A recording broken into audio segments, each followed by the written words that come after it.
तुकाराम महाराज म्हणतात की आपला विठ्ठल हा सर्व व्यापक आहे, ब्रह्मांडामध्ये तो व्यापलेला आहे.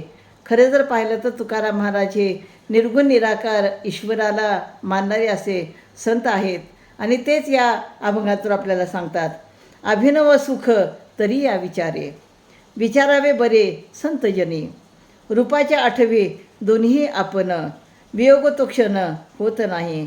पूजा तरी चित्ते कल्पावे ब्रह्मांड, आहाच तो खंड एक देशी. तुका म्हणे माझा अनुभव यापरी, डोई पायावरी ठेवी तसे. तर अभिनव असे सुख पुढे मी सांगतो त्या विचाराने प्राप्त होईल. या संतजनाने याचा एकदा विचार करावा. आपण एकदा त्या ईश्वराच्या रूपाची आठवण करू लागलो की आपण आणि ईश्वर एकच होऊन जातो. म्हणजे जेव्हा भजन कीर्तन नामस्मरण करतो तेव्हा ईश्वराने आपण एकच होऊन जातो व एक क्षणसुद्धा आपणा श्रीहरीचा वियोग सहन होत नाही. आपण त्या श्रीहरीचे ब्रह्मांडात व्यापक असे रूप आठवावे, हीच त्याची खरी पूजा आहे.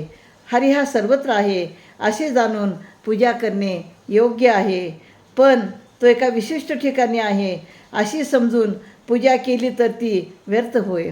तुकाराम महाराज म्हणतात, माझा असा अनुभव आहे म्हणून मी त्या विश्वव्यापी परमेश्वरावर विश्वास ठेवतो व त्यांच्या पायावर डोके ठेवतो.